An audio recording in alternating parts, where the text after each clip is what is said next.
show.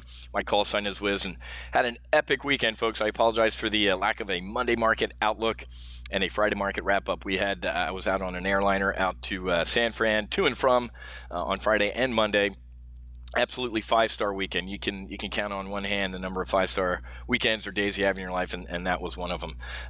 So make sure you stop by our Facebook page, facebook.com/Top Gun Options. You can take a look at, went down to Seascape Resort, Carmel, but had an epic time with the folks at Commercial Energy and their boat there. It was just out in the San Francisco Bay, and great times. And small world.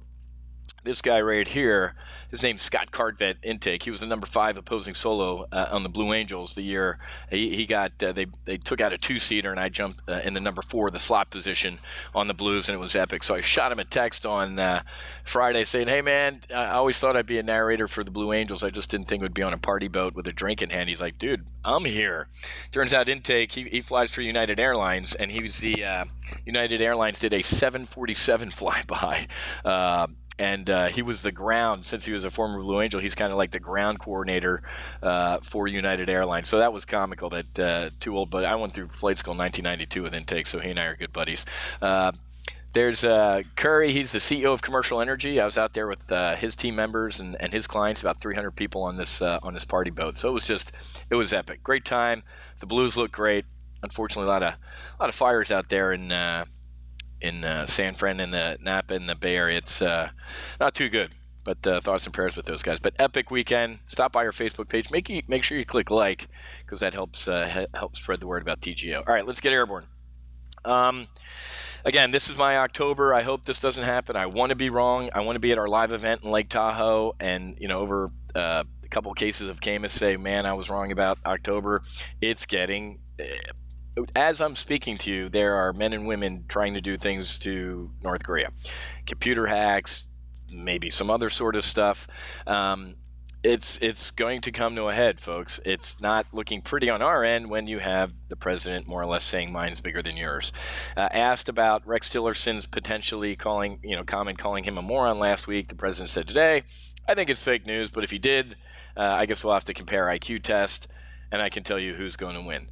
I don't care. Black and white, that sounds bad. I don't care if he had a smile on his face and he thought he was being funny. It's just inappropriate, man.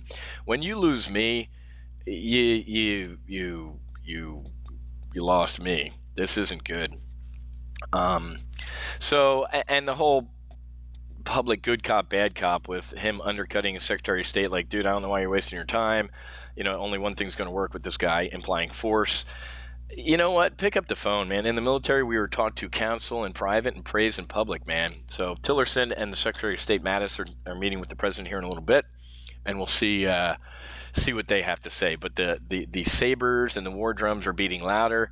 Good article in the Journal over the weekend about how they really are China's closing a lot of businesses. We've been, working with countries like Fiji. Apparently there's like 5 North Korean ships that are flagged under Fiji and not registered. The Fiji government's like, we never authorized these people to sail under our flag. So there's a lot of back channel stuff that the U.S. government's doing to really, really, really squeeze North Korea, and maybe this time around they'll wake up. I don't think so. The only way this guy gives up his nukes are when we pry him from his cold, dead hands, and unfortunately that might be the answer. So again, October surprise, make sure you have your hedges on. I'm telling you, November 3rd and 4th, when I'm sitting in Reno, I want to be sitting there with my boots up in front of a fire saying, "Hey, I was wrong about this. I'd love to be wrong." This is not something you want to be right about and do a victory lap like me nailing the election. That just ain't going to happen. Canary in the coal mine here. London house prices are falling. London, it cracks me up every morning when I almost spit my coffee out watching CNBC start their day with live from the financial capital of the world. I'm like, London? London's the financial capital of the world, folks. It ain't New York. Chuck Schumer and the Democrats and whatever the communist Politburo leader of New York City is, the mayor, they've, with taxes, that everybody's left. I mean, people were going to leave the Chicago for a while. The Board of Trade was going to move the CBO, the CME, when Illinois was going to raise their taxes. It ain't. But folks, this is a canary in the coal mine. When London starts rolling over, they're really rich houses. Something's going on here. The most hated bull market just won't die, folks. We can keep going higher. I get it. The market can remain rational longer than you can stay solvent. Right now, I am market neutral to moderately bearish. We just covered a bear call spread, another one in MGM. I put one on last Thursday in the new Analyze Your Trade and Debrief every Thursday mornings at 10, and the trade's up 75%, $1,500 since Thursday. If it expires Friday like it appears to be for max profit, that's $2,000 in a week. There's your full throttle annual defensive subscription, paid for with one trade in a week. So we put another one on because I obviously I think the financials are financials. Look at MGM here, guys. It's just, and again, as wearing my flight suit, I feel bad, but putting my Gordon Gekko suit on, there's their implosion on the shooting.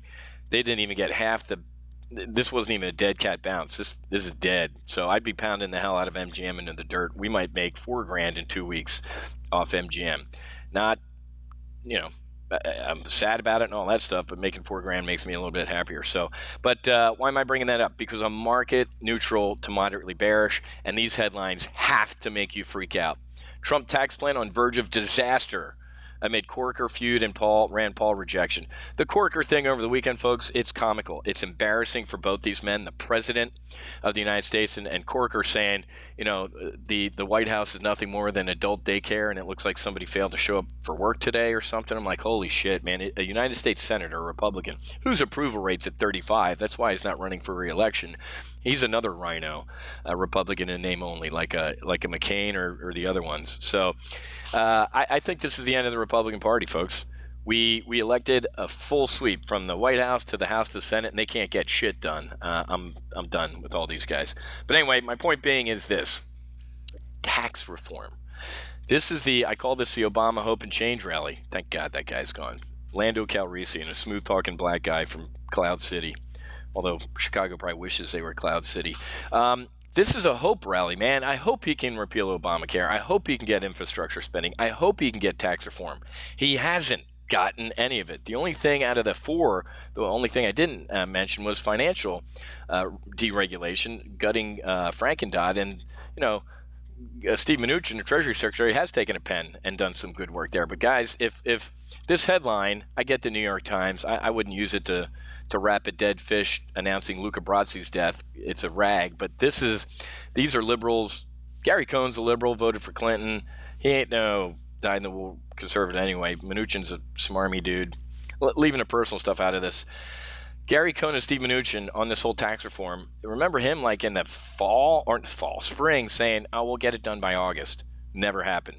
Then he's like, oh, I underestimated Washington. What are you, retarded?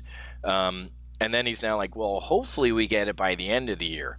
When you see headlines like this, guys, tax reform is dead, full stop. These two are risking their reputations by more or less saying things are going to happen, and they're not. This is getting ugly, folks. So to the downside, to the down and right white space in this is North Korea and no tax reform. Don't want a North Korea, and I want tax reform. This market, the market can remain irrational longer. We can stay solvent. It can keep going up, up, up. I just don't. If we don't get, here's the problem with the tax reform, folks. Whether it was Brexit, an election, a Fed meeting, those are dates. I mean, those are known things. I guess like the Obamacare thing, it was a vote. I remember watching on Fox Business or whatever. Like, okay, they're not going to bring it to the floor, or they lost and the market imploded. There might be a seminal event that causes the implosion, but I'd be getting ready now, guys. I spent an hour and a half last Tuesday in the primary live trade brief talking about hedging and just getting a little creeped out and getting protected. So we'll that's what we need to do. All right, folks, I got to run. Have a great rest of your day. Happy hunting. Make sure you hedge, and I'll be back tonight at 7 p.m. for full throttle training. We'll see you.